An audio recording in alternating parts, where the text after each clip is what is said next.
Hi, it's Ricky of Moshville Times here once again. Now, tonight we have Edinburgh-based extreme metal band Extort, who have once been described as a dirty pint that's turned into a pricey cocktail. So I think that's easier to as to how they may sound, as they like to add a mixture of death, black, and thrash. It's also traditional heavy metal to their sound as well. So it's a mixture of everything. So tonight we have guitarist Alina, we've got drummer Kaelin, and we've got vocalist Seb. So how are you guys doing? Have you managed to escape all this COVID nonsense and everybody's fitting well? Yeah, we've all had it at some point. Some of us multiple times. Have you? But yeah. Did it floor you? Were you quite were you out of the game for a while, or? For like a few days, yeah. But there's like a few remedies in place, taking lots of vitamins and supplements, and that seemed to kind of get me through it with like 16 hours of sleep a day, not really doing very much, just trying my best to recover. But I kicked its ass eventually, and I probably will do again eventually. So, Sounds like a typical day for you, Kaelin. Sleeping for 16 hours a day. But how about nerds are great at doing fuck all. So how about yourself, Alina? How are you doing? Yeah, no, I'm good. Yeah, it's sunshine in my room in the afternoon. I'm just enjoying this spring coming on. Yeah, hopefully the health gets better as well. And yeah. Well, we've got lots to talk about with Extort, but just talking about COVID for a second, Seb. I know there's like vocalist Kieran from Ashen Crown, for example. He took COVID, but it took him like 4 or 5 months to get his vocal cords back to the way that he wanted them. So did it affect your vocal cords in any way? Did it take you some time, or was it okay? It was okay, but just because as soon as I knew that I had COVID, I'll do the same with any like the normal flu or anything. I start eating bits of garlic on an empty stomach. Okay. I have loads of tea, honey, lemon, ginger tea with apple cider vinegar, and just keep hydrated. It's kind of like a placebo effect because it doesn't take anything away, but it keeps it warm. And COVID usually like stores in your throat. It stays in your throat. Yeah. So you've got a good chance of kicking its ass by keep drinking hot liquids and black magic kind of stuff. Try spending millions and all these remedies, and all you need is a clove of garlic. Yeah, Yes. No, it's Spanish way. As Alina once said, it's Slavic black magic. All the grannies give you in Eastern Europe. Yeah, no, in Ukraine, garlic is the way for any of those viruses and stuff. And actually, it's so funny. Like, my friend's grandma told her to just have like a garlic and a little like those Kinder Surprise, right? Yes. There's a little orange plastic that holds the toy, right? Okay. So you take that and you put a hole in it. You put a garlic in it, and then you wear it, and that's the remedy for. It's a vampire and goth repellent at the same time. Yeah. Vampire and COVID, and you're sorted, and just eat garlic, and that's the same way I got through it. Just lots of garlic. Well, listen, if it works, then fantastic. But you might get a funny couple of looks in the street. But if it works, it works. Oh, we're used to that. We always wear black. Even in 35-degree bloodstock weather. But I also noticed that we don't have guitarist Alistair, or we don't have bassist Fuzzmaster. Now, personally, I'm quite disappointed that Fuzz isn't on here, because I was wondering how the hell he managed to get a bass solo on a death metal album, because that's not supposed to happen. So it's probably I bet you he wrote that song, didn't he? It is happening, and I think we started a trend. There's another band who are quite heavy that are recording a bass solo at the moment. Right. I'm not going to tell you whom, because I don't know if I'm allowed to spoil it, but I'm proud because like we ruined death metal. That's it. Do you know something? That's going to be the headline for this interview. Extort ruined death metal. That's how it's going to be. That is so clickbaity. I absolutely agree and love that. Right, that's how it's going to be then. But as I said to you off air, it is sometimes harder to interview a brand new band. So do you know what? I'm going to start off with probably the easiest question, and one that you've been asked 101 times. But for Moshville Times here, tell us how the band began. How did it all originate, and who formed the band and whatnot? You want to start with this, Alina, since you were there for the start? Yeah, so we were mostly students at Napier University music course, and it started as jamming between students. So me, Joanna, a few other people like Robbie, like not gonna say all the names, but a few students in our course in our year, the people that liked metal. So we started jamming because you get access 24 hours in the rehearsal spaces. So we came up with a few riffs, mostly me and Joanna, me. For example, Omen, Lunacy, that's how they came out, like just jamming with different students. And then, we were just like, okay, let's start a band. So then Faz came in slightly later, but quite at the beginning as well. I met Faz, we were doing like a presentation and on tapping. I was doing a presentation on guitar tapping and I met him and he was like, oh yeah, that was great. And yeah, just got him along. He's actually a keyboard player as well. He was doing the keyboard course in uni.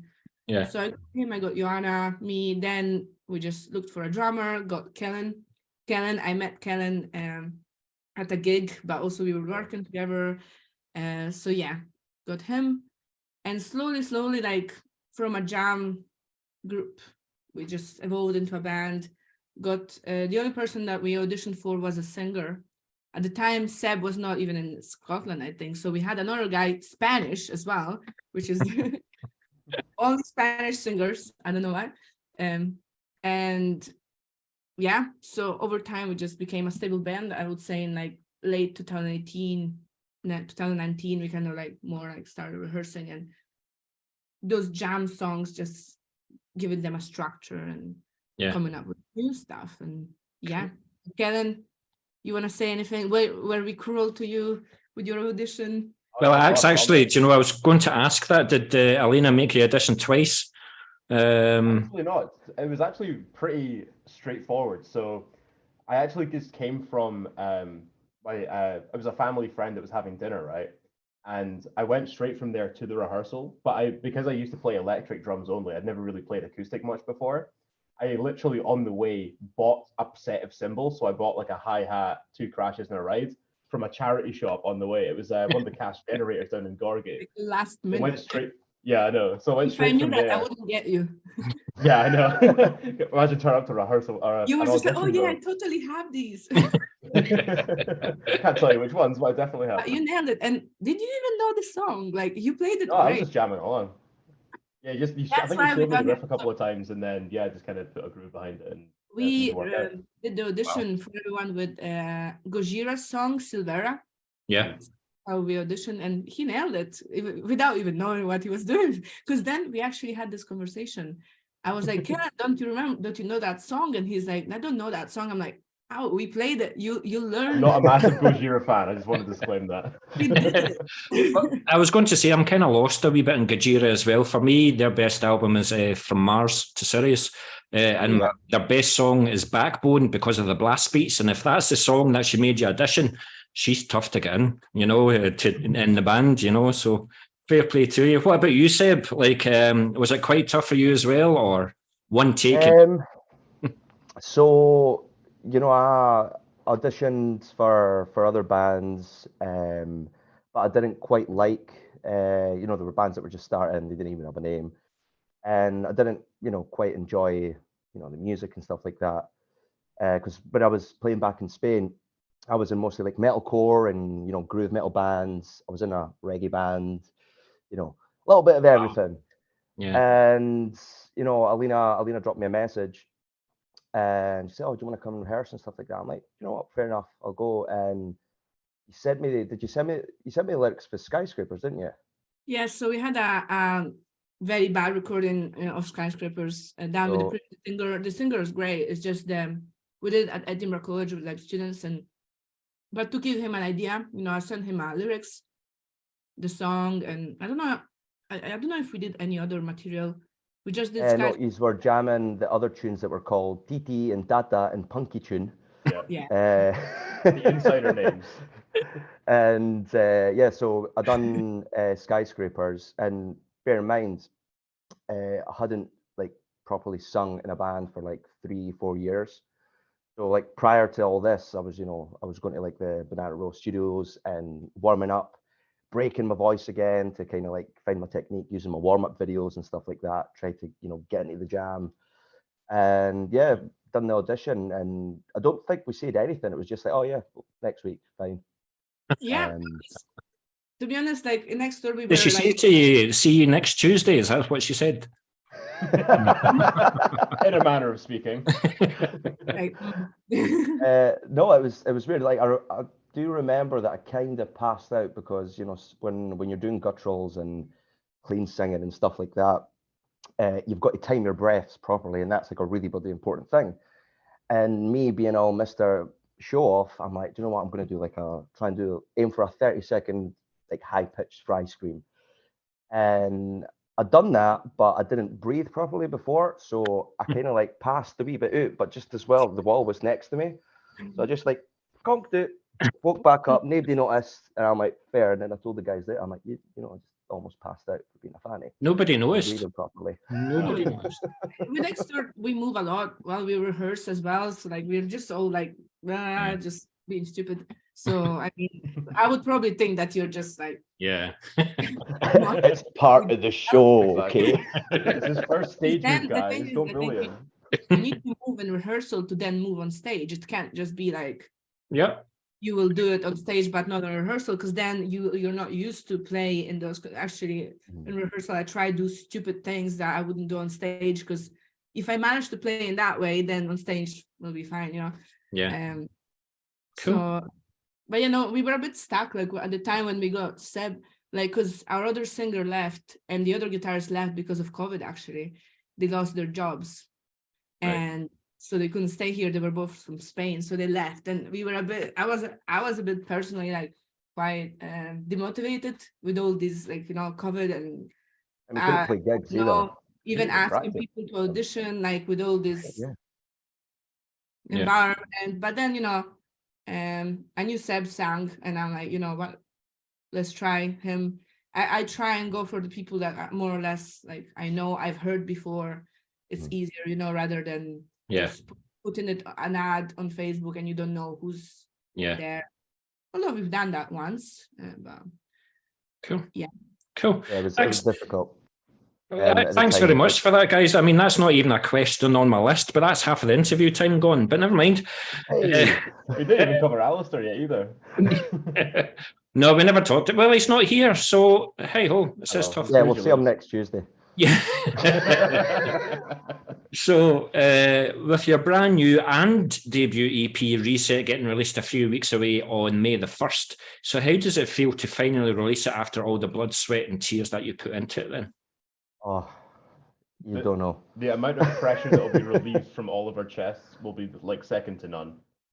We've put so much effort, so much time, so much organizing, preparation, just getting everything sorted to try and make this as best a release as possible. Heated internal arguments and me breaking my voice. Yeah. Not for the breaking my pedals numerous times. Not for what? No, because you said internal arguments and then you're like breaking your voice. Seems like they're related, but they're not. A little argument, but it's not even that about the EP actually. But no, yeah, like the studio time, you know, he broke his voice, and like, you know, it always happens, I think. That you need more days than you thought you needed, and you know, budget, money, you know. So so Alina, like you said that the band was kind of formed in 2018, 2019. Are some of the songs on the EP that old as well? Or is this all like Seed Prince pre-COVID, since COVID, the songs have been drawn up? Some songs are that old, but they've been changed. Some songs are during COVID and pre-COVID, during COVID, and then we have a lot more material that we play, but you know, we are just recorded those 5, and those 5 are the oldest songs we have. So we decided to just do it like that, just that era, and then you'll hear the current era will be the next EP. So the EP's like chapter 1 of the band then? Yeah. We wrote these ones before COVID and during COVID, but you know, then we changed them, especially, you know, as you were mentioning, Alistair joined the band, so he brought a lot more like harmony with the guitars and stuff. So I noticed on your Facebook post that he raised it to the next level. Yeah, no, Absolutely. for Oh sure. yeah. And also the thing is, the lyrics was not really done for any of them before Seb came in. I mean, the other guy did the lyrics for Skyscrapers, and he did it for the other songs. But when Seb came in, I just gave him blank paper. I was like, you do it, because I know for a singer it's hard to, like, you know, change, like sing someone else's lyrics with his own style. So the only lyrics that was really made, that was really written before Seb joined, was Skyscrapers. Nice. Mhm. But the other ones, we worked on them in the past 2 years, basically. So the songs were there, but raw, you know. Then, and in the band, we always give everyone an opportunity to put their own input, to have their own input. So the songs changed a lot, like, and Yeah. just honestly, if we didn't record them, they would still be changed. That's a problem. we keep changing stuff. Well, two things, Alina. I'm not going to ask you a question ever again because one, you're eating crisps, and two, you've answered half a dozen of my next bloody questions. So I was going to go on to the lyrics later on, so I'll come back to the lyrics. So we'll leave the lyrics just now, but it's pleasing to see that it's going to be coming out. So how long did it take you to record the EP? Was it quite a smooth process? I mean, I know that you've done it at Ramage Productions. The guys from Ramage Inc. are fantastic guys. How these guys aren't more bigger than what they are is just, it's a crime. But Brian Ramage especially, he's just an absolute genius. So how was it working with Brian? Were there any hiccups? How long did it take, and was it smooth sailing? Probably we started recording it in January. No, it was November. for drums. October for drums. So I would say between October and January. Yeah. Okay. With a break for Christmas. With a break, yeah, for Christmas and stuff like that. You know, busy, or you know, then Ramage had a holiday, you know, yeah. So, but no, We it went recorded. well. Bass was one of the last things we recorded. Yeah. Yeah. That was mainly due to it was a availability. different approach. Well, Faz was not well, but also Ramage records in a different way. Like he records guitar, so drums, then guitars, then bass. So There she goes again. She answers my next bloody question. Like, oh god. no, please carry on. Please carry on. No, because that's what I was going to say. See, you've got me all confused now because you've done it like that. Yes. Is there anything about the way that you recorded the EP and experiences that you have that you had at Ramage Productions that you'll take going forward to the next release? Yeah, definitely. Like, and for example, with me, I would say the vocals.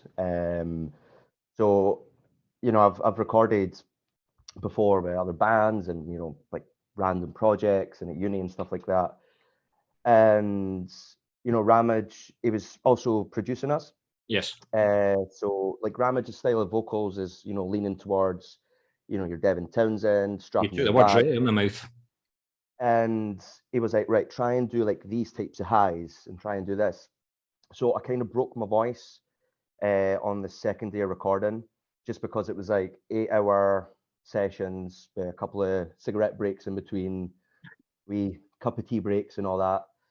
And yeah, but after, you know, after that, I'm like, right, I'm gonna apply his kind of vision, but in my way, because I'm like, I cannot emulate him.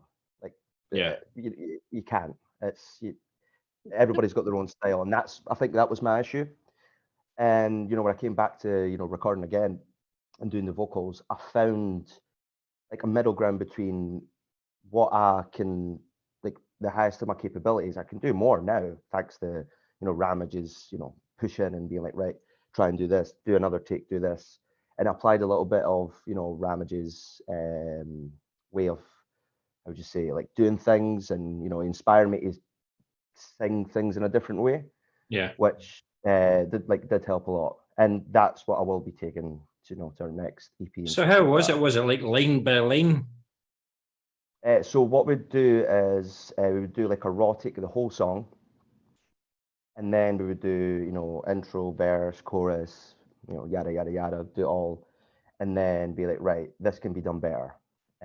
Let's do like a high take in a low take. And there was a funny thing where it was like at the end of every recording session, like every recording day, I would only sing. You'd be like, right, do it here. And I would do a semitone below it or above it. I couldn't hit that note. Right. So yeah, it was frustrating at some point because I'm like, I can do it, but I can always hit that semitone. Just exhausted, like at the end of the Yeah, day. I was exhausted. There was this running gag of me with like a gargle. So after 8 hours of belting my bloody lungs out, you could hear like once recording like a like a zombie for The Walking Dead. And that from there, it's like, right, that's where I finish. Like after 8 hours, that's that's more than enough. Well, maybe you should try a clove of garlic. That might work. But yeah, I can imagine like Brian constantly pushing with him being a vocalist as well. He can say, no, you can do better. No, you can do better. Yeah. Yeah. So you might have lost your voice, but what a recording that you've came out at the end of it. Oh yeah, for sure. Like I saw his face. We came to see us in the Metal to the Masses, the first heat. Yeah. And he had a proud dad moment.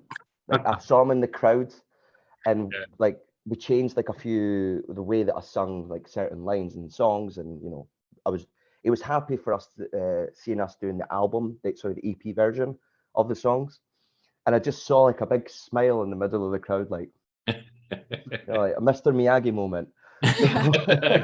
Cool. What about yourself, Kaelin? I've actually been to Ramesh Productions. I've been in there. I've interviewed them in their recording studio. So, did you get to use the drum kit, or did you take along your own, or how was that process for you?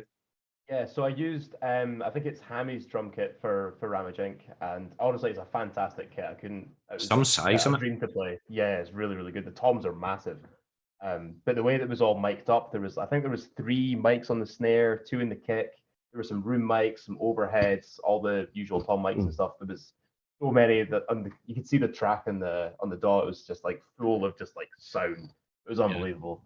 But yeah, it was really well set up. He pushed me really hard for a lot of the takes that I was doing, which a lot of them I kind of knew that I could do better because you know you've got the click track in here, you've got the scratch guitars, so you kind of know what you need it to sound like.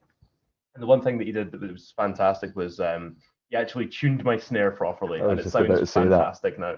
Because when I took it in, he gave me an absolute roasting for it, and I think I kind of deserved it. Next time you come in here, you better tune your fucking snare. Yeah, exactly. It's more kind of like I showed him the snare, and I had like one of these Evans O-rings around it with like bits of tape all over it to try and like get rid of the overtones because you know I'm not an acoustic drummer by nature. Yeah. So he basically held it up to me and was like, "You plan on recording with that?"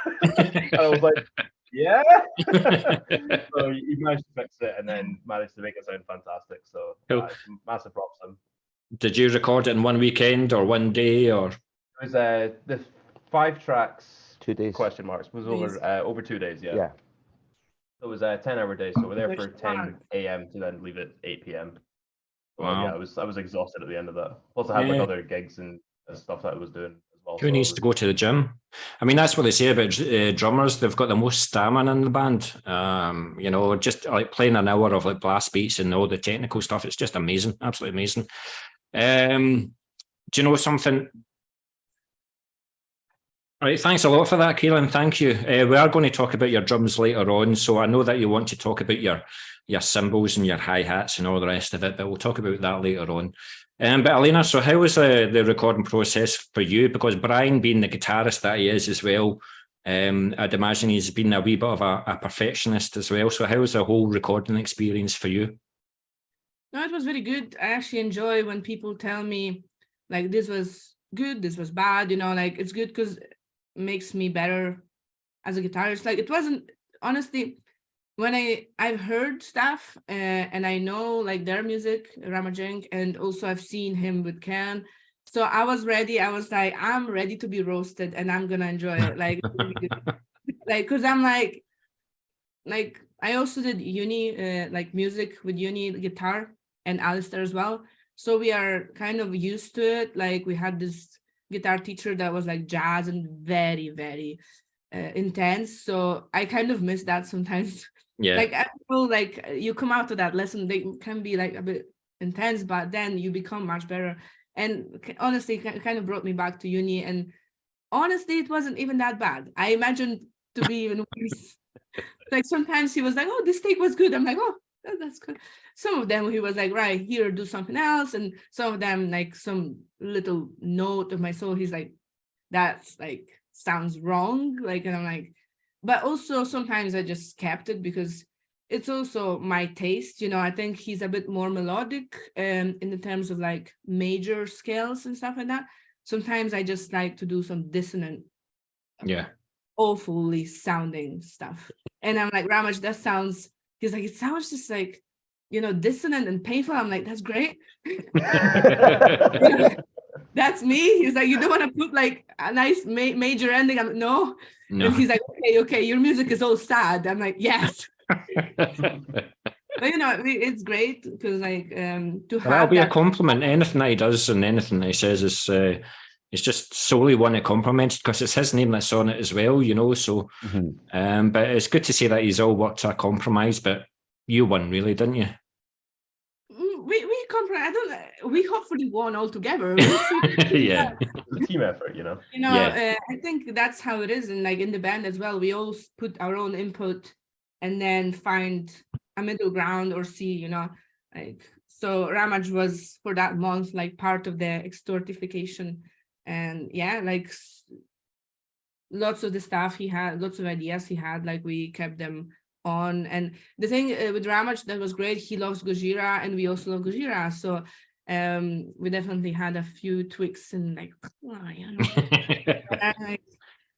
so that was lots of fun. And I think Ramaj, he doesn't get to work with too many extreme metal bands, so he was enjoying it and we could see it. We all enjoyed ourselves. And the process was we had the raw guitar recordings there and then we just recorded over them. And one peculiar thing about Ramaj, he usually uses like the same guitarist for both sides. Okay. Just because it's more clear. Yeah, so it's not like Alistair is on the left and I'm on the right all the time. It's not all the time like that. In some parts, yes. And obviously Alistair's playing his parts and I'm playing my parts, but some parts that we would play similarly, he was like, you are better at this, you are better than at this, And actually, like, me and Alistair, try not to take it personally. yeah, like in other bands I've been, sometimes there's two guitars and they take it a bit as a competition. And I could see it that it could create some tension. But me and Alistair, I know Alistair's amazing. Like we both finished the same course and like actually he was the favorite one. And he was like always reading and sight reading. He was the teacher's pet, yeah.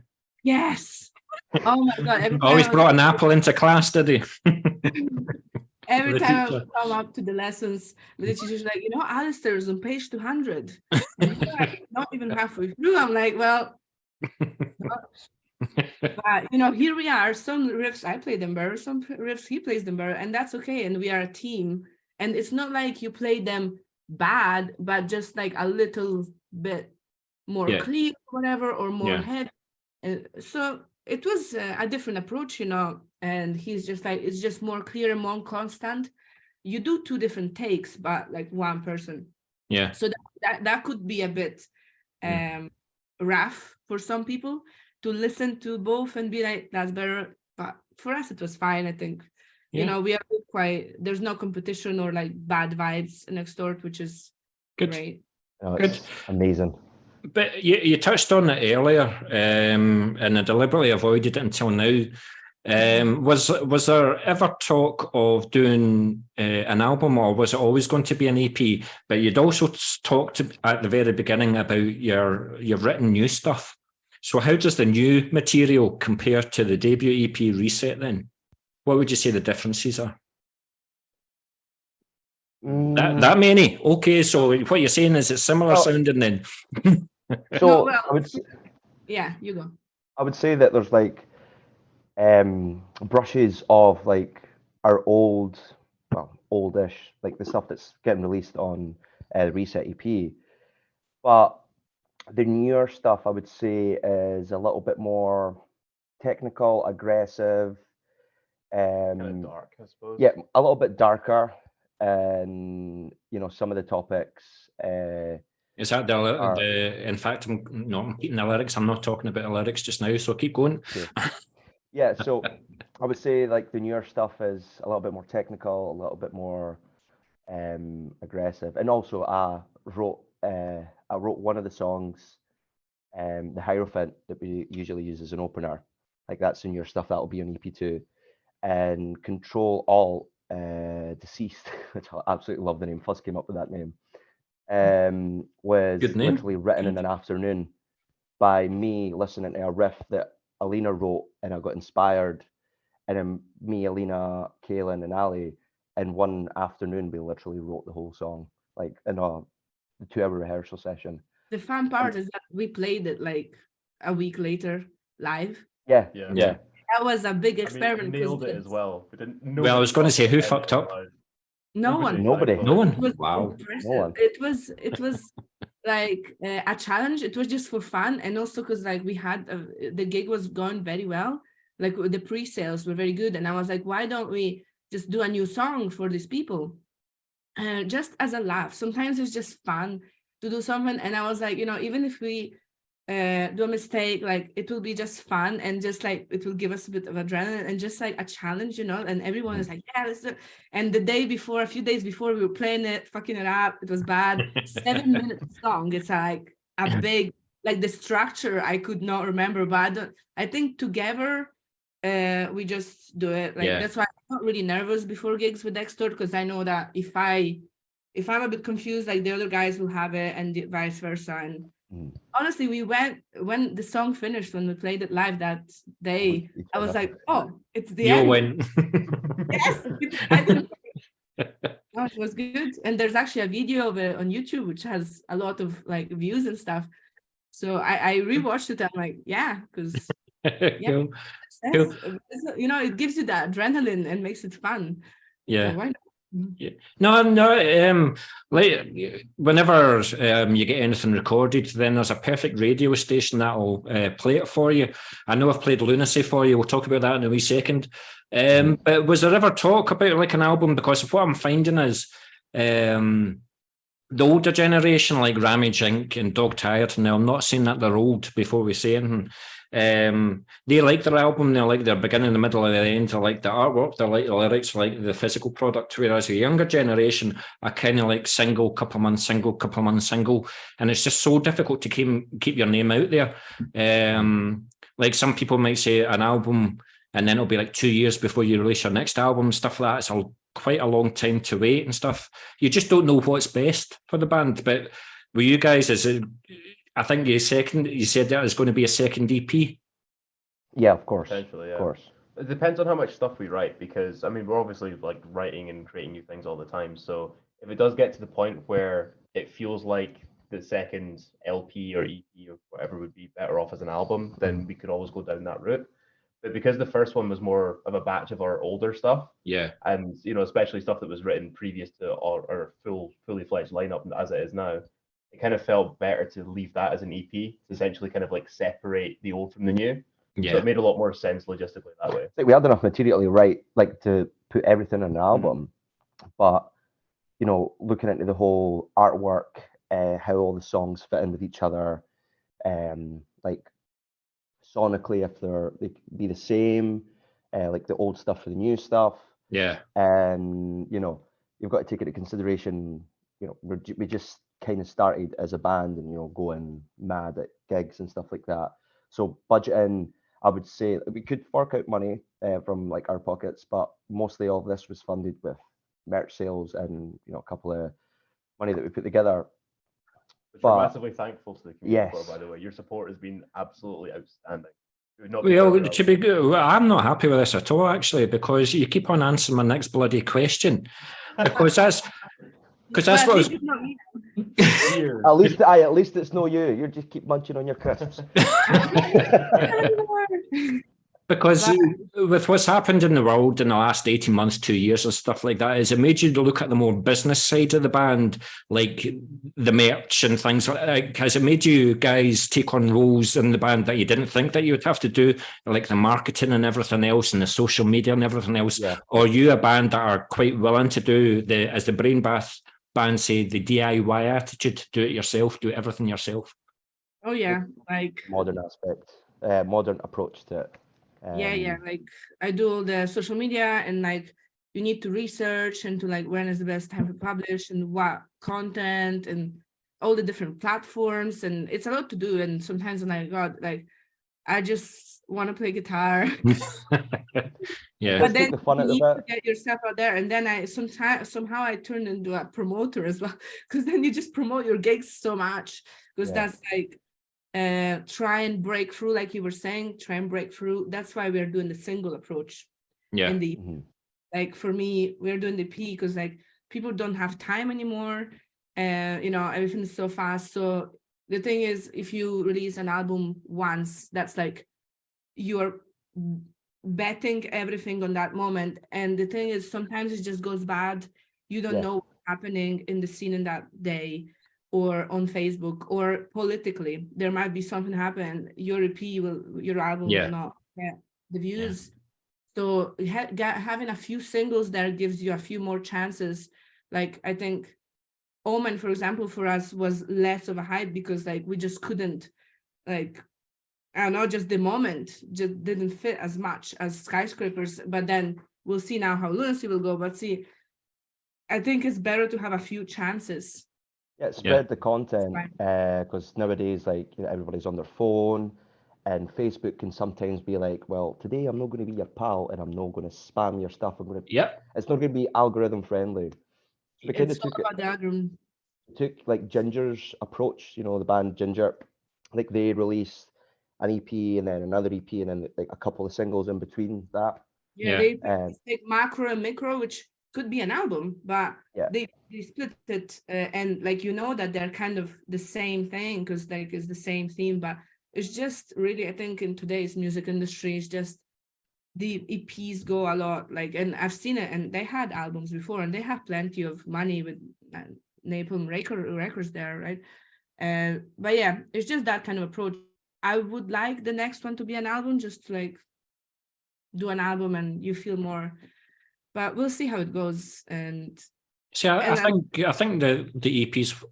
I know what you've said about the EP. The EPs, like the beginning of the band, that's that era. We've now moved. You're not a completely different new band, obviously, but we've now got the next chapter. But sometimes you would say, well, you've written 5 songs for the EP. What about another 2 or 3 more? But but as we already know, the 5 songs are from a different era of the band, even though the band's only like 3 or 4 years old. So, but hey ho. But yeah, cool. Thanks very much for that.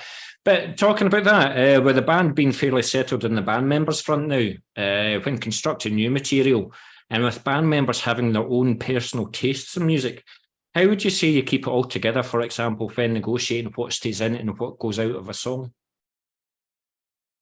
That's so easy. You know, I've been in so many other bands, and sometimes it's difficult. You've got your egos, you've got this, you've got, it took me a while to write this. And with Extort, it's just been, you know, the smoothest thing ever.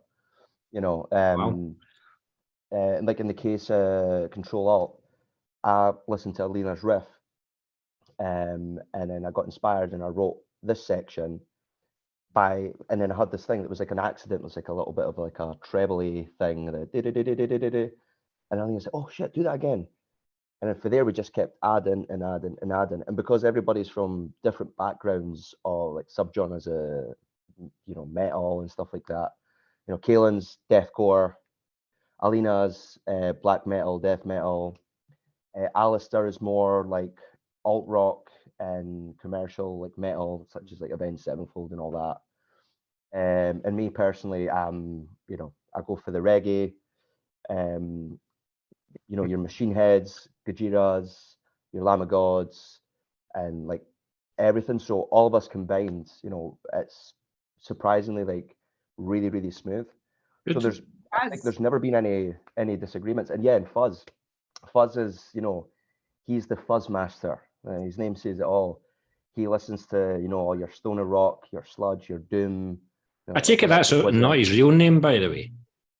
He's not changed his name by deed poll or anything like that to Fuzzmaster, has he? Not yet. Not technically. Not yet. He But goes by it pretty much everywhere, yeah. but yeah, he brings the fuzz per se. You know, your Caius, all that kind of stuff. Yeah. And that's where the bass solos initially come from. which, you know, it gives us a really good edge and, you know, a slight difference from many other bands, like musically in the scene and, you know, commercially and stuff like that. Because the last bass solo that I kind of heard, well, last two, was a band called not Within Temptation, Beyond Creation. Yes. So they've got a bass player that's like fretless Oh, bass, frightening. mad guy. Absolutely frightening. And Mastodon in their latest album, they had a bass solo. The vocalist and bass player done a bass solo. So, you know, it's nice. I think it's nice to have bass solos, to be honest. So we all come from like different, you Yeah. know, musical backgrounds, and we all work together. Yeah. We're all Yeah, very comfortable as with a changing jam. each other's parts as well. Yeah. So like even if there's like, I mean, I'm not particularly talented on guitar per se, but if there's a note that I've got in my head that I'm like, can you just like change that one little note there, and then you'd be like, yeah, sure, and then you know, generally speaking, it kind of works out. Or if you know you've got a drum pattern in your head for a specific part that you've written, then I'll be like, yeah, absolutely. I'm always doing your head and like they like Yeah, all the Chris Adler double kicks, you know. Blue, yellow. But Keelan, is Alina the type of girl that would send you a riff at 4 o'clock in the morning saying this is my best riff yet, by the way? You have to listen No, to she this. sends that to me. Yeah, he's the designated Alina handler. Yeah, because in the chat, I feel like there's so many messages, and sometimes I feel like it's overwhelming. You've even So got I'm two like chats to try bypassing and it. separate And, it. huh? You've even got two group chats to try and Yeah, like it's a group separate chat the and work it's from still a the mess. Yeah. There's Yeah. so A much normal group chat and the band, was it band shite chatter. band shite chatter? Yeah, there we go. but they combine. Like I wish people could just like separate things, but then you have memes in the serious chat. Seb. Like, If keep what, this- what you're finding out, Seb, is that they've also got a WhatsApp group without you in it. And that's Oh, what of we course. found out Like tonight as I well. knew that. I knew that. I knew No, that. no. No, Which, cool. though it's a lot to do, but Yeah. Well, to be honest with you, Seb, and I'm quite disappointed with your answer there. Because I was expecting like blood on the walls and fist fights in the studio and stuff like that, but everything seems to be like quite settled. There's not like, I don't know whether there's a voting system or something like that, or whether it just takes 2 seconds to tweak the riff and that's it. It's done. It's as simple as that. Well, But there's there no are one. moments. There are moments where it's like I want it like this, maybe, and we try like several different options, and then back at point number one. But then we'll do like a crappy recording on our phone, and then next week when we go into rehearsal, we try and do the same thing. It doesn't sound the same, and then when we listen to the old recording, we apply it, and we're like, oh well, this new thing goes with this we didn't like before. So like we never, we kind of try and recycle and utilize all material. Everybody's got riffs. Yeah. Fuzz has got like songs written. same here. Like we have too And much. it's same for you and Ali as well, and me, like we've all got songs. Yeah, we have You're all going to have to do side projects. Hmm? You're all going to have to do no, side projects. Oh yeah, that's what me all cash out. Start the train all over again. We do a Jason Newsted. Yeah. But Seb, we're going to continue with you for a wee second. With you being the vocalist of the band, then, do you take care of all of the lyrics, or are there contributions from other members of the band, or are you quite happy to take that pressure and just do all the lyrics yourself? So what I do is I write everything myself. We jam it a couple of times, and then I would normally change things, and then I speak to the guys, and usually it's Selena. It's like, try and change this word for that. Maybe be like, try and sing it like in a different rhythm. And Kaelin's like, maybe try and do it like this way. So we all kind of contribute. But I think, Do you feel as if you're getting picked on? oh no. That's the same with What us. comes around goes around, Like, No, yeah, like he tells me like try and tweak this rhythm. We don't take it personally. Like we all give each other Yeah. feedback, and like because I do it to him, he does it to me. Like it's open, like it's cool. Like so like and we're all very like on the same wavelength Yeah. and on the same frequency. when it comes to, you know, like stuff like this. They'll be, oh, right, those lyrics are too bloody edgy, man. Tone it the fuck down. Use metaphors. It's like, Seb, you've written the same lyrics 3 times with different words. Yeah. But I think because we jam, like sometimes you just let it go and like you have a jam session and take it easy, and that's how you develop like an easygoing approach, you know. I think that's where it comes from like the fact that the band was born as a jam, and we continue. Sometimes we just jam. Sometimes we just, it's not a song, it's not nothing. It's just we're just having a good time, and sometimes we like one riff of those, sometimes none, but we just had a good time. And I think you get to know each other as musicians as well. Like on stage, I know how Kellen plays. I know what's gonna happen next. Like if he does a fill, even maybe I forgot what's going on, and I'm like, oh, but then I know what he does when he finishes the song, or what he, you know, and the same with the rest. You just, so that's 1 very second, helpful. ASMR. Sorry. Oh, let's join. Let's join. Oh, was you don't break a nail.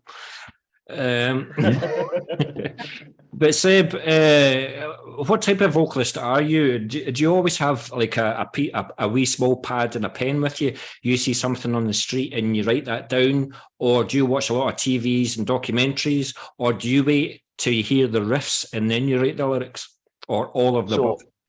All of the above, basically. You know, it depends. Like in other bands, I used to like go through like news articles and stuff like that, and you know, go through them and be like, right, I'll give my version of this. I'll try and, you know, bring this article or something to light in a song.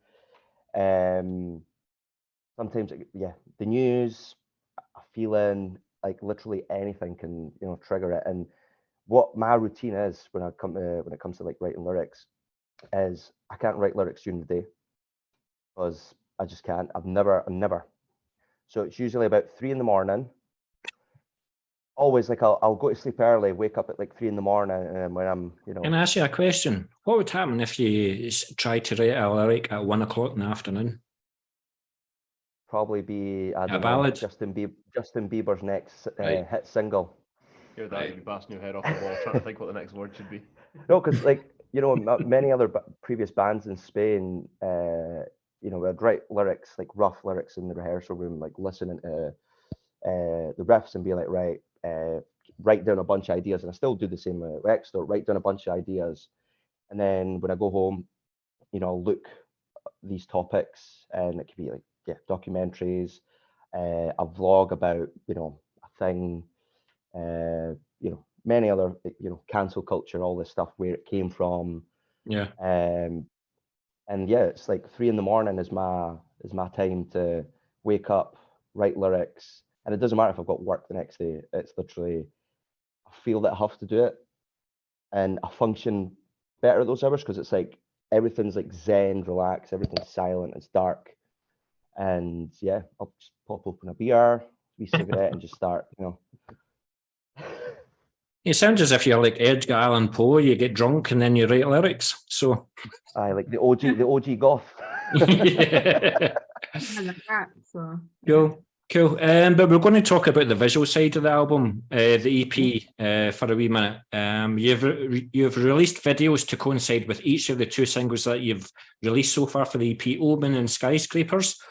Is this something that you're not scared of doing? I noticed that you're doing it with Lunacy as well. So when's Lunacy coming out?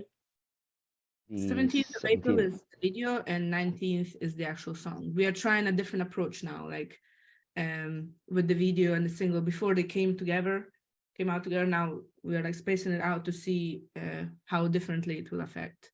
Yeah. So what kind of video is it? Is it going to be a lyric video, or is it a live performance, or is it you got another lyric video, possibly? Cool. It's quite interesting as well because it seems like you're not scared of doing it. Whereas I've had interviews where they say, the time and money to do a lyric video or do an actual video, they would rather just put it into the next album release or the next EP release. But it's just another platform to getting your music out there, isn't it? Yeah, the thing is, we didn't really plan for it.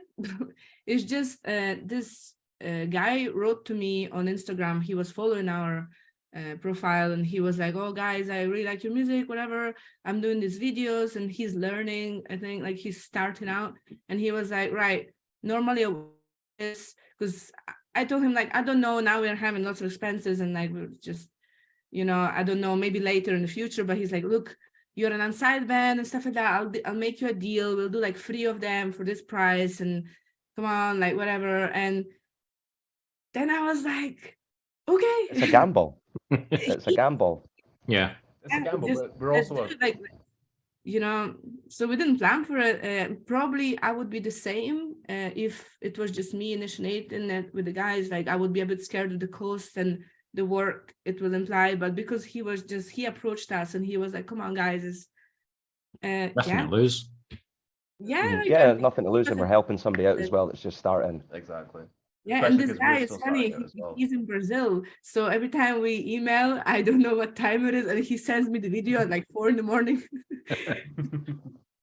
No, cool. So is Lunacy going to conclude the video side of the album, or are you going to release another one after the EP's released, or is 3 out of the 5 enough? 3 out of the 5 for now, yeah. Yeah. I thought so too. But carrying on with the visual side of the album, let's talk about the artwork for the EP for a second. I noticed that you've used Joan Lopez on your front cover then. So what I'm interested in is what did you give Joan for her to come up with the album cover? Did you give her the EP? Did you give her the lyrics, or did you speak to her on the phone saying this is what I kind of think, this is the concept, or did you just give her free rein and this is what she came up with? Because I'll tell you something, your shirts are damn fine. It's a really, really cool design. With Joanne, so Alina had a couple of drawings in mind, like, a couple of skyscrapers and a creepy vulture dude. That's what we call them. I was, trying to get ideas using AI art, and yeah, I went down a dark rabbit hole there. Also, people do that. There's a lot of negativity about that at the moment. Yeah, like it is good to, It's good for seeing concepts, but not using it. But there's many people that are like, "Oh, this is amazing," but clearly they've never watched Terminator and Seb Skynet.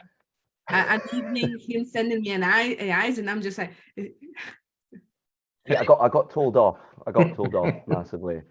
But when it came to speaking to Joanne, who's a fellow countryman of mine, another Spaniard, like a Spaniard now. Anyway, so me and Alina had a couple of ideas, and we're like, right, what do you think about this? And I say, oh yeah, we can integrate that. And then we use Alina's base idea of the skyscrapers, because the song Skyscrapers. Yeah. And involving little Easter eggs of all of our songs in the artwork, not like an overload, like Where's Waldo kind of thing going on. Yeah. But Where's Wally? Anyway, so we kept chipping in ideas, a barrel of radioactive waste to symbolize COVID. You can find face masks. There is a face mask in the artwork. There's a sunflower. Is that what you do at 3 o'clock in the morning? You put your face mask on and write lyrics? Yeah, Oh, you mean a COVID mask? Oh, I was thinking like a gas. Sorry. I've not got to that point yet, man. Whatever tickles your fancy. Yeah, whatever tickles your fancy. Try, everyone at home. You will find lots of tiny details. There's a person in the skyscrapers. There's tiny things that you will notice. We found it quite fun to just have different elements of each song, because it's only 5 songs. So we just the omen of death, the vulture itself is an omen of death. Yeah. Yeah, stop revealing all the things. The secrets. Oh no, I've got a wee Moshville exclusive. I'm quite happy with that. Well, there's more with Joanne. He chipped in his own ideas as well, which was pretty good. Sometimes you speak with artists and it's we want this, this, and this, and they're like, okay, and they don't go the extra mile. Joanne went the extra mile. He's like, oh, maybe we can do a back covers, extra artwork. And he done a wee emblem for us, which we will reveal soon. Cool. We already revealed it, Seb. It's on the it's on the on the artwork. hoodie. But you know, in other things, Yeah. it'll be in other things. on the merch. You will have it on the hoodie. Yeah. And another thing, we also sent him all the material recorded, so he drew the picture while listening to the EP. So that also It's all hopefully hand drawn and collect everything, which is awesome. I like your logo, especially because it's in red. It definitely had something different, so I like that. I don't like the traditional. I like black long sleeves and stuff like that, but it would have to be something eye catching, like arm sleeves and back prints and all the rest of it. And your shirt definitely caught my eye. So watch out for your PayPal. That's all I'll say to that. But now that the world has opened its doors again to playing live, so what gigs have you played recently? I keep seeing your name playing a lot of gigs recently, but what gigs do you have coming up?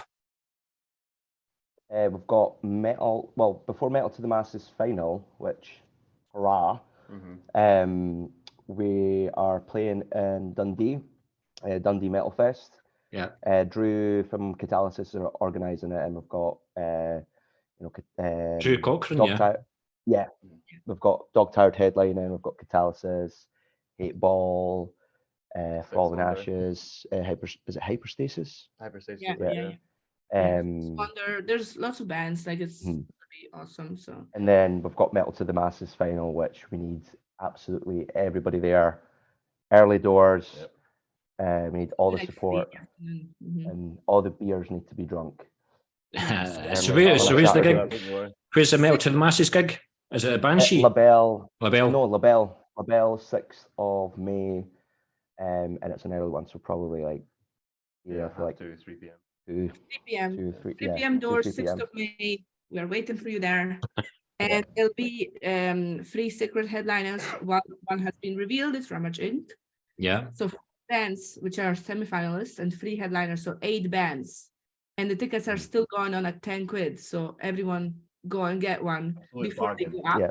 Well, listen, ladies and gentlemen, if you want to see a bass solo and death metal band and see Extort ruin death metal, then go to the gig. So you can edit that out and use that as your own promo video. Yes. Another clickbaity title. keep bringing them on. But with the EP launch, are you going to have a launch gig for it, or are you going to like try and get a wee bit further afield? So like down south or whatever? EP launch gig is going to be the final, because I was thinking to have an EP launch gig. I was trying to plan it all out, but because Metal to the Masters, we already have all these gigs, so every like month or 2 months, so it just didn't make sense in terms of that. So I was like, you know what, instead of stressing myself out, I actually booked Banshee at some point, but then I was like, nah, let's just do it. I had a couple of words with other promoters and stuff, and I was like, you know what, we'll just make it. The thing is, if we made it to the finals, I was like, we'll make that our EP launch. If not, then we'll think about it. But it all worked out, so that will be our EP launch. And you know what? Why not? Labelle is the best venue you could get in Edinburgh for. Like, we'll have new merch. We'll have everything there. Yeah. So. Yeah, merch, everything. And you know, there's so many bands playing. It's such a great night. So I'm like, why not making that the EP launch instead of playing another gig?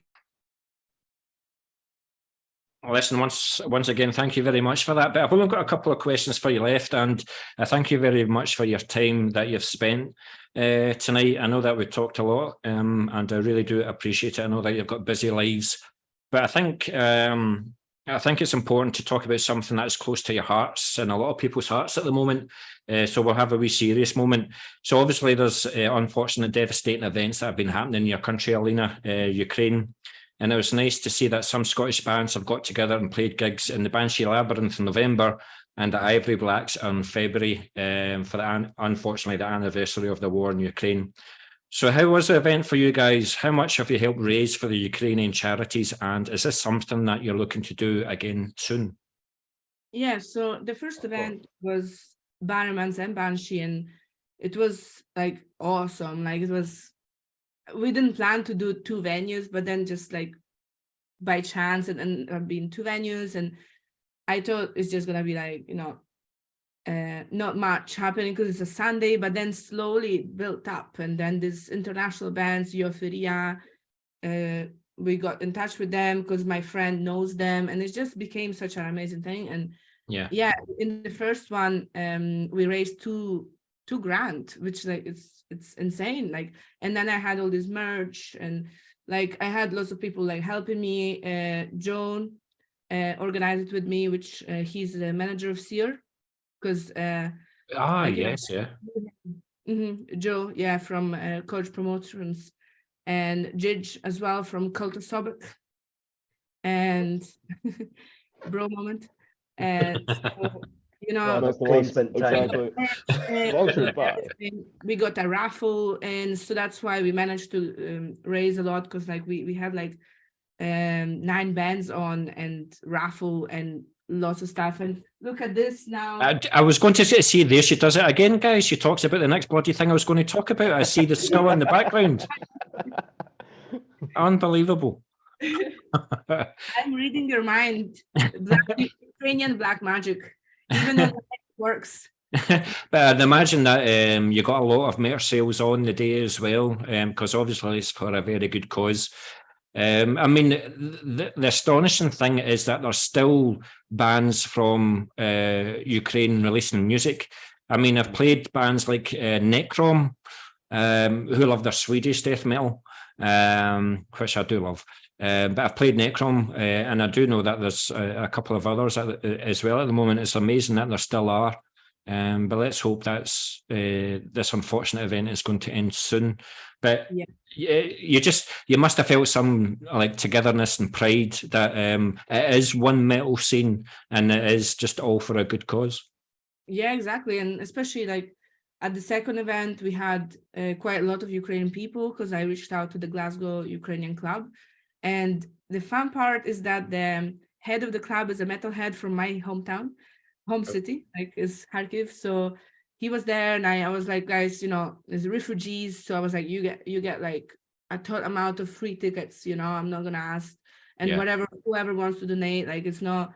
So yeah, it was an amazing time. We raised like $1.5 grand in the second one, and they're gonna continue because like people had a good time, and it's all for a good cause, and I'm sharing everything I do. Like, again, like I understand sometimes myself, I feel also like, I don't know, especially in another country, you never know like the corruption of it, and some people take advantage as well. They may raise money and then put it in their pocket and stuff like that.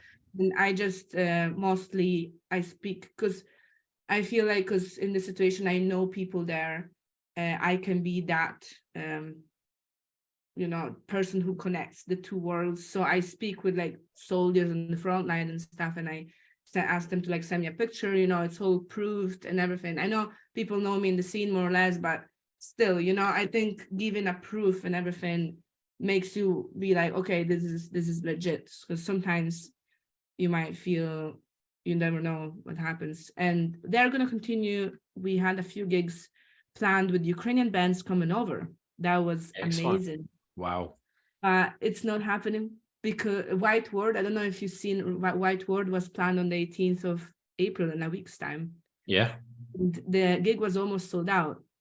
But the Ukrainian, like I wrote a letter and everything to let them out the country, but the law changed because of some mess. Some bands messed it up a bit for the others. So for now, it's not happening, but hopefully next year. Yeah. So that was our plan. We had a few bands coming from Ukraine, 3 bands at least. One of them is quite big, but no worries. We have the contacts and everything, and it will happen. Hopefully. It will happen soon. Yeah, it's just the paperwork changed, so they don't have the time to redo the paperwork again, and it needs like special permissions for like military. Because they're mostly their age is like in the military obligatory service. Most of the bands, like people that are part of the bands, you know, they're in the front line.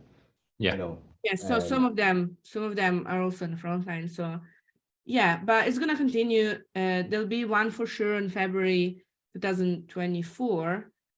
We are talking with bands about that now and booking some good bands now. About the Ukrainian bands, it will be a hit or miss. We book them, but you know, how it is. There's war, and sometimes paperwork changes or things happen. But we try, and there'll be more. So keep. Well, Close. like we've said, hopefully all ends soon, and hopefully all the nonsense will get tidied up, and the world will get back to normal, what it was over there. And we wish everybody well. At the same time, it makes you guys realise how lucky you are. Unbelievably. So. Being here in Scotland, that we're not dragged into it yet, and hopefully that won't be the case. So, in other words, keep writing and keep releasing music for Extort, and just keep raising your own profile and raising the profile of what's happening. So just keep on doing what you're doing, and I raise my jack to you for doing so. Thanks, man. After a gig in I-Raise, I must add this. So there was a couple of people from the Ukrainian club there, and when we got off stage, like I don't know if it was the heads of the club or the heads or one of the members of the club, and he didn't speak very, very good English. But he said to me, he's like, look, thank you so much for what you guys do, and it's comforting and amazing to see that young people and the heavy metal community of Scotland organising this and trying to get involved and help in any way that they can. And as Alina said, with Alina organising it, and our best weapon is music, because we can't go over there. So raising funds, helping out, like that's what we all can do for sure. So Alina just knocked it out of the ballpark with the Slava gigs.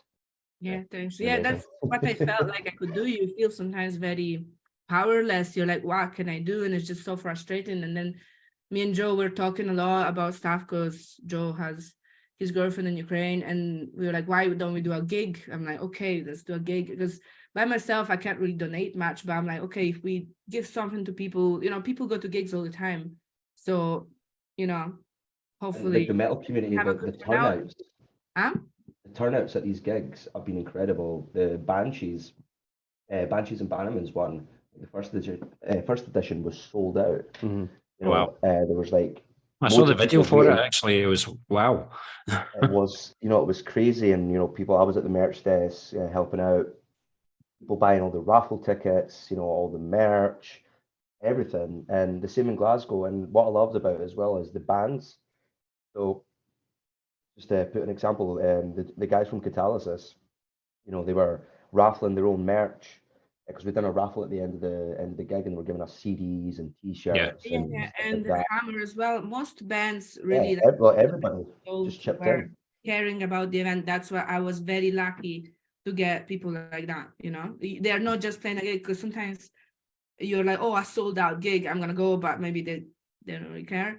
But no, they all cared and participated. This was on a Sunday, the first edition, which Sundays are notoriously difficult for local gigs and stuff like that. So that's why it was organized like last minute, a bit, not too last minute, but we didn't manage to book a weekend, like a Saturday. And me and Joe just were like, oh yeah, it's just gonna be an okay gig. But then it got bigger and bigger, and then selling out, and then it just got out of hand. Like it just became this event, and people arrived an hour early. Were you nervous when you're on stage? I was more nervous when I was playing that 7-minute song. No, that was not the 7-minute song. The 7-minute song was on another gig in August. This was November. I don't know, for me it was very hard to play and organize the event, because then as soon as we finished the song, I had like 5 people coming up to me with problems. Alina, this is happening. Alina, I'm like, please give me a second to put my gear away, because I know that then I'll get distracted and all my cables or all my stuff will be all over the place. I'm not gonna find it. And so it was more stressful. Like playing was just like not much on my mind. I had so many things to change and do, and the merch, and 2 venues to manage, and little things that were going not as planned, or like people arrived early. I didn't have any change or like proper setup yet. But went well, like people want to buy stuff, so I'm not going to complain. Like, but I was just like, ooh, that was no, but a lot of fun. Like I had a great time, and especially at the end when it was the last band playing. I put everything away so I could relax. Then you had a pint. I just had a full on Not like just one. day, like, doing. It wasn't just fine. Not just a pint. Oh no. But then Nassau were the last band playing. It was amazing. Actually, it was insane. I could not believe what's happening. It's like 1 a.m. So that's a Monday. So from the Sunday evening, that's a Monday, 1 a.m. And I don't know why they started an hour later. I don't know. Because I was packing up the merch in Bannerman's, I was dealing with Bannerman's, and I'm like, right, the band is on in Banshees, everything is fine. Then I arrived and they were starting when I Bannerman's, but at least I catch the whole set. But yeah, it was just madness. It was 1 a.m. on a Monday, full Banshees, everyone just like steaming because the event started at 5 p.m. and Nassau shirts off and just absolute carnage on a Monday. Well, we done, I set up Winterfest, Moshville Winterfest with a couple of guys, and we had a couple of dropouts. Unfortunately, a Ritual Spirit had to drop out, but Nassau just, Ritual Spirit pulled out on a Thursday and the gig was a Saturday, and then Nassau stepped in. What a fucking gig they played, by the way. What a band they are. That's Awesome guys. Yeah, fantastic. They were the last band on. I was like, guys, you headline Banshees, and they absolutely smashed it. Like, it's such fun music, and I think with it, like, it's nice to see bands that also don't really have a genre, because like that was for me like a bit of a concern at the beginning before we started gigging. I'm like, I don't know if we fit in exactly. You know, some people are very old school and they want their stuff very catered, and I'm like, maybe some people will be a bit like, oh no. You know, I was wondering if we would find our own scene, our own place to be in, but everyone has been great. And there's other bands that are also experimenting, because we experiment a lot. And we just want to sound like ourselves. Obviously, we have influences, but we are not like, I don't know, some bands are like only old school, and that's completely amazing, you know, but it's not this project, because we also come from different backgrounds. So there's nothing to settle. You've listened to Gojira too much. No, but everyone accepts me basically. In our next EP, we'll have a didgeridoo player featuring Kazoo. Well, the theme seems to be bagpipes. Hellripper done it recently, and I watched a video on YouTube. I can't remember what it was about, but it was saying like bagpipes are played in every genre of music, not just so why the hell not get bagpipes in? But who the hell knows what's going to happen to you guys, because you've done this for Ukraine. Who the hell knows when Ukraine gets back to normal? You might be going over there. You might be headlining a gig over there. We've talked about this before. For sure. Who the hell knows? I know people in festivals there, and like we can stay at my dad's house if it's still there. But you know. Yeah. Like they used to have this big festival in my city in Metal East, and like Sear headlined it. They played there in 2018, and like many big bands were going to my city, and I actually had a ticket for 2020, and I was so excited. You know why? Well, obviously the bands and everything, but I also had the VIP ticket, which had unlimited bar. Only in Ukraine you have this. Bar. Wow. Never mind the bands that are on show, it's the bar. Well, you're telling a lot about yourself here, Alina. Well, I'm sure many people will be interested, but yeah, when things are back to normal, you're all welcome to Ukraine and check some bands out. And the scene used to be amazing there. Obviously, we have Ginger and Stone Jesus are from Ukraine as well, which took me years to realize. Because there's a as well. big road, you know, and hopefully we'll be back soon, and we'll get some Scottish bands all over to Ukraine, because like many people wanting to listen and get involved. So sounds good. But just I'm conscious of the time again. But this is the last question, and it's probably going to start another 40-minute conversation, because I'm going to talk about the instruments that you use to record the EP. So we'll start off with Alina. It's good Jack Daniels this. Alina, what was your guitar, your amps, your pedals? What's your setup? So we mostly use Schecters. I have it here. Oh, that's I- convenient. that- Oh no, not another product placement. I'm right. So I have my While she's Schecter away. hair razor, There we go. and Alistair also has a Schecter. So that's, I guess, a trend. We recorded most of the stuff with my guitar, to be honest. And you know what? Can I give you a nice Go for it. An exclusive. Go for it. crossover? It's not, I don't know if it's exclusive. You know, Disposable. Yes. Their new EP was recorded with the same guitar. So applause for this guitar. Honestly. Is this you telling us? Is this you telling us at Moshville Times here that you stole it? No, no. Other way around. It's the opposite. So me and Jack toured back in 2019 or 18, I don't remember. And once at a gig, his guitar string, like the A string, broke at this gig, and he was just a bit panic, and like as I would be, because we were in Leeds and he didn't have another string, and I was like, it's fine, use my guitar. He used my guitar and he really loved it, and then he messaged me during lockdown. He's like, Alina, can I borrow your guitar to record a new Disposable EP? I'm like, yeah. So he had it for a week, and just, yeah, I'm proud of it. I'm like, that's amazing. So now Is it a 6-string or 7-string? it's a 6-string, the hair razor C1. Oh, Cool. yeah. To be fair, you probably only use about 2 strings of it anyway, don't you? Alistair's the guitar soloist, isn't he? Guitar solos, and we have a lot of harmonies with Extort. Yeah. Alistair, like, he joined the band, and he fulfilled my dream of all these solos and duos and harmonies. And Like what I love about this, like our band, is there's not like a defined role of a lead guitarist. It's all shared duties. Yeah. Yeah. So there's no Kirk Hammett wah-wahs. No. It's isolated on its own. It's both, like, they both share the duty, which I love. Well, Alina's Zoom has froze. I think it's because the guitars. That's it. That's her back. So Alina, like, what amps do you use? What's your pedals? I bet you're the geek of the band and you've got like 40 pedals. It's frozen No. again. Oh, That's just the video, I think. am I here? Am I Yes, not frozen? yeah. My connection is stable. So I think Alistair is more like a pedal guy.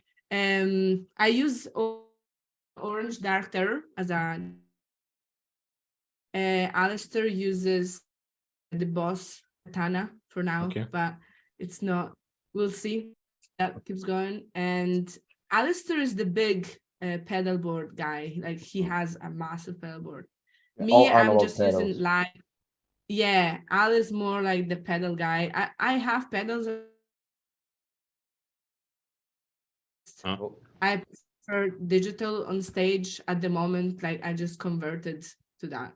So what you're Because saying is, like, when Alistair's on the stage with his guitars and his pedal board and stuff like that, there's no stage divers allowed. On his side, probably no. I mean, we allow it anyway, but I don't know how I would react. That's why I just use digital stuff and on stage, because like they're just, for me, like every time there's like a little cable, a little jack that connects one of the pedals goes off, and that's it. The whole thing is compromised, and like it happened to me in the past. I have a pedal board, I have lots of effects here under my desk, but it's just live and on tour, especially when I've been touring, all these pedals just have the worst. A compact thing that does the job. Yeah, all the pedals just go all over the place, and then they stop working, one of them, or like a little cable, and it was just quite stressful live to understand what's wrong in like doing a live performance. And then I just found out that I can achieve the same like sounds with that digital pedal, and that's me converted. Although at home and jamming, I use actual single pedals, but yeah, I'm analog. Al is more, I'm digital. Al is more analog, but at least we get both sides. She uses my guitar pedal, my multi-effects. Because my multi-effect just left me at some point. She steals a lot of equipment, doesn't she, Seb? She steals guitars, she steals pedals. I would say lending. Lending, right? Oh, so Borrowing she'll on a give you them permanent back. basis. Oh, right. Aggressive, aggressive borrowing. Jack stole this from me. Hey, this is mine. We Cool. love Jack. Good shout to Disposable. No, we are very good friends with many bands in the scene, and Good like lads. it's so good and like so united. So it's been amazing. Yeah, good lads, good lads. Thanks very much for that, Alina. Kaelin, like I know that you use the drums in Ramage's studio, but what's your own setup? What do you have? What do you like to use? Sure. So in terms of cymbals, they're actually all stacked up behind me. So if you want to bend down slightly, Seb, you can actually see them kind of stacked up on the take them. I'll just, next to the I'll sofa. just kind of. There you Yeah, go. there you go. Yeah, that's my gigging set. So what I've got I thought there that is vinyl collection. No. oh no, it's even cooler than that. So far left, you've got the Sabian, the 14-inch Sabian AAX explosion hi-hats, and then the two in the middle to the left are the 16 and the 18-inch AAX explosion crash. In the fourth from the left, second from the right, you've got the Sabian AA Holy China 19-inch. I Nice. absolutely love that. That is my absolute pride and joy. And then on the far right, there's a Sabian AA Metal X Ride 22-inch, which is about the exact same weight of all my other cymbals combined. It's a very, very quick cymbal, but it makes a great sound. So everybody in the band leaves you to carry that. Yeah, so I've just got one big hard case that it just all goes in, which is handy. And I've got another spare set of practice cymbals for rehearsals as well, so nothing breaks without being on a live gig. I'm just And, wondering if your neighbours have given you an ASBO when you practice your drums in the house. Well, that's the thing. Because we're in an apartment in the middle of Edinburgh, we can't really practice acoustic drums here. I do have an electric kit set up through Extort, which I plonk around on occasionally. Although I do play a lot of rhythm games, which also kind of keeps my rhythm in check, as you would expect. But yeah, so that's kind of for the cymbals. That's pretty much it for those ones. But the snare is I think it's a Black Panther that I bought off one of my pals like a few years ago, and it's absolutely fantastic. I absolutely love that snare. It needs to get reskinned, I'll tell you that. In terms of pedals, I have the Pearl P922s, the double kicks. Although when I eventually plan on getting drum triggers for my kick drum, I'll be using the Axis longboards that I have currently stashed away because they're not particularly great for live because they don't really hit very hard. So I prefer the Pearls for a mic'd up drum kit. And then the actual shells that I've got that I don't really play with that often, mainly due to bulk, is the EW Design Series. And I think it's the 12, 14, 16, and then 20 kick. So cool. What about the drumsticks? Yeah, kick drum's literally down here. It's like Ah, currently hiding under my desk. keep on doing double bass. That's all I'm saying. Keep on doing double bass, Absolutely. and I'll be in these. But what about drumsticks? Do you use tree trunks as your drumsticks, or? I do, yeah. I use Vic Firth 2Bs. So they're the big chunky ones. They're perfect for metal. They're really heavy. They give a lot of oomph to them. They make the China especially sound absolutely massive. Do they break easy though? Surprisingly not actually. With the kind of technique that I use, I use a lot of wrist motion, and then for the cymbals I kind of use a lot of like arm motion, so it doesn't really break that often. Although if anything, it means that I'm not doing enough rim shots on the snare for any of you drum geeks out there. So yeah, I kind of need to work on that one. But no, they're pretty sturdy. They've served me well so far. And also, one thing I'd like to shout out is what I have for making sure that I don't lose my sticks when I'm playing is I've got a set of gig grips. So they're essentially like little bits of rubber that go around two sides of the stick. Okay. And then you put your finger, probably your middle finger, in that little hole. And then essentially it just keeps it pretty much tied to your hand. So you can blast away with it. You don't even really need to hold it properly, although generally it's better to. And then they don't go flying off all over the place when you're all. So how did you find out about that? It was actually, I remember researching them ages ago. When I was looking for kick pedals, and I found this company. I think they're based up in Dundee. Actually, they're called Duelist, and they essentially have like a kind of side brand that does the gig grips. Cool. So yeah, I never ended up getting their pedals in the end, but the gig grips, they worked absolutely fantastic. So couldn't recommend them enough. They're pretty cheap as well. Cool, Kaelin, thank you very much for that. But with you, Seb, being the vocalist, then have you went through like a range of microphones before you found the sound of a particular microphone that you like best, or you just a guy that gives me an SM58 and I'll fucking sing into it? Well, I used to be like that. because like 58 is, you know, it's always the industry standard. But what I find with many people that use the 58s is it sounds mostly the same. Like you can be a different vocalist and, you know, pelt different noises into the mic. What was it you used at Ramage? Do you remember? Oh, that was Was it? it was an AKG. AKG bunch of numbers. Well, it's the same brand as I use live because I use the AKGs live, but it was AKG. Was it Gonna bug me 400? It's a big silver one. It looks like Bender from Futurama. That's as much as I can say. With a wee antenna and everything. But with live, I use AKG. I'm just going to grab it in 2 seconds. It's kind of annoying. by the way. He knows exactly what number it is. He just wants to bring out his toys, doesn't he? That's exactly what it is. See, Mind you, I didn't want to get prepared, personal. I didn't want to get personal with that, but Ooh, But he's managed to get the wireless attachment as well, so he can go into the mosh pit and do all the screamy things while interacting with the crowd, and it just gets everyone on board, and it's fantastic. yeah, and he has Okay, pedals. Wow, so- vocal pedals. Here he is.